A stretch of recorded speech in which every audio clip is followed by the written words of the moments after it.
અહીંયા નાચતા ગાજતા જળયાત્રામાં જોડાવાના છે અને એ દ્રશ્ય અહીંયા જોવા મળી રહ્યા છે। અલગ અલગ ભજનના ગીતો સાથે ભક્તોનું ઘોડાપુર છે તે અહીંયા જોવા મળતું હોય છે।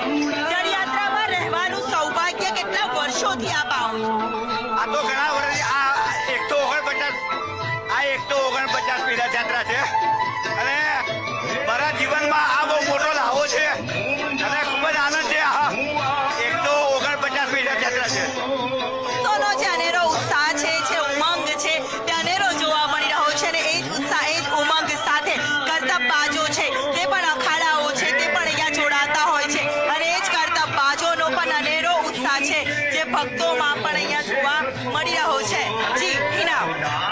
જી બિલકુલ દિવ્યા અમારી સાથે જોડાયા છે। હવે કશ્યપ પણ આપણી સાથે જોડાયા છે ભૂદળ નારેથી। કશ્યપ થોડી જ વારમાં જળયાત્રા મંદિરથી નીકળી જશે ને ત્યારબાદ ભૂદળ નારે પહોંચશે ત્યારે ત્યાં કેવો માહોલ છે, કેવી તૈયારી છે? બિલકુલ જળયાત્રા જે છે ભગવાન જગન્નાથજીનું મંદિર છે ત્યાંથી નીકળી અને અહીં ભૂદરના આરે પહોંચે। આ સાબરમતીના કાંઠે જે આ આરો તૈયાર કરવામાં આવ્યો છે અને ત્યાં આ શોભાયાત્રા છે પહોંચે। 108 કળશ જે છે તેમાં આ પવિત્ર સાબરમતી નદી છે તેનું પાણી ભરવામાં આવશે ને ત્યારબાદ એ તમામ કળશો છે તેની વિશેષ પૂજા છે તે અહીં કરવામાં આવતી હોય છે ને આ પૂજાની તૈયારીઓ છે તે અત્યારે અહીં કરવામાં આવી રહી છે।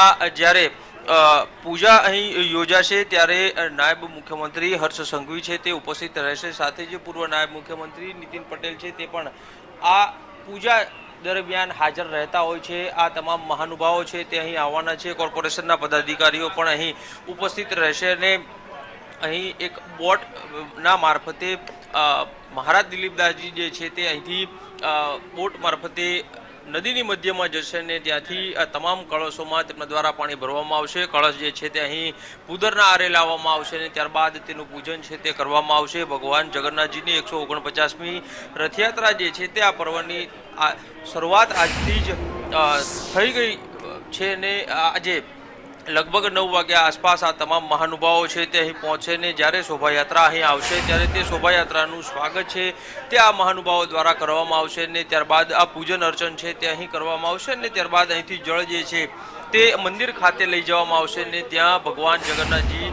ભાઈ બલભદ્ર અને બહેન સુભદ્રાનો વિશેષ જળાભિષેક જે છે તે કરવામાં આવશે ને ત્યારબાદ ભગવાન છે તે પોતાના ભાઈ અને બહેન સાથે લગભગ 15 દિવસ મોસાળમાં રોકાશે અને ત્યારબાદ જ્યારે રથયાત્રા પરત આવશે ને ત્યારે ભગવાન છે તે નિજ મંદિરે પરત આવતા હોય છે ને આ પૂજન દરમિયાન તમામ મહાનુભાવો છે તે અહીં હાજર રહેશે। હું દ્રશ્યો આપને અહીં પોલીસ બંદોબસ્તના પણ બતાડવા માંગીશ કે જ્યારે આ તમામ મહાનુભાવો અહીં આવતા હોય છે ત્યારે ચુસ્ત પોલીસ બંદોબસ્ત છે તે અહીં રાખવામાં આવ્યો છે જેથી કરી અને શાંતિપૂર્ણ રીતે આ પર્વ છે તેને ઉજવી શકાય। આમ આ પર્વ જે છે તેની શરૂઆત આજથી થઈ ગઈ છે અને અહીં થોડી વાર બાદ જ અહીં આ પૂજન જે છે તેની શરૂઆત થશે। જી જી બિલકુલ કશ્યપ અને દિવ્યા આ બંને અમારી સાથે જોડાયા, આપનો આભાર।